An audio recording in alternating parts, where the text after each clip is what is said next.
Since I was a young boy, I was listening to the stories of Roald Amundsen and his Arctic adventures. I told myself one day I will drive to the Arctic parts of Amundsen's home country Norway. This is where we ended up driving to the most northern point of Europe, reachable by car. When we arrived at the North Cape, we were greeted by ice and snow. Of course, a really cold night was laying ahead of us, but as we know, a cold night has almost no clouds, and no clouds mean a lot of sights on stars. And if we get lucky, we can also see some polar lights.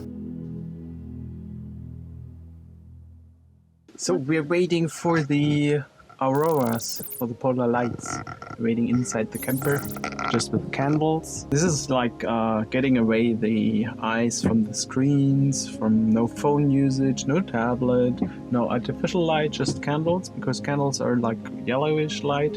And then for switching to the shoes, we are going with a red light from the headlamp, because red light doesn't disturb your night vision, what you already accumulated a bit.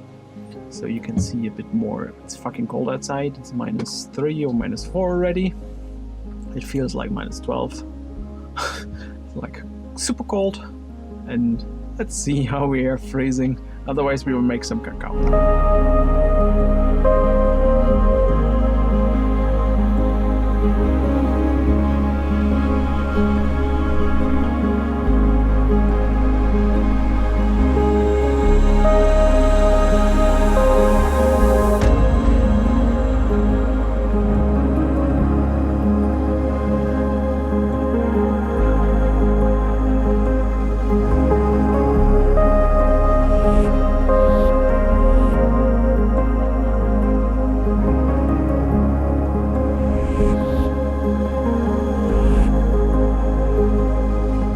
After a night with whooping 2 hours enjoying stunning and really bright polar lights, we explored the cultural areas of the North Cape. Under the North Cape center is a massive artificial cave with a tunnel about the history of the Cape. A small and colorful chapel invites for some thoughts. And a huge cavern holds some multimedia area to show the spiritual inspiration of the Cape. And not to forget, there is even a panorama cinema showing a 14-minute long documentation on 3 screens. The North Cape in beginning of winter holds a lot of snow, ice and freezing cold winds as surprise, as well as marvelous sunsets before the polar night begins, and stunning polar lights.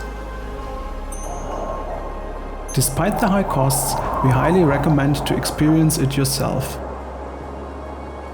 We left the Cape driving towards the next historical location of Amundsen, Tromsø.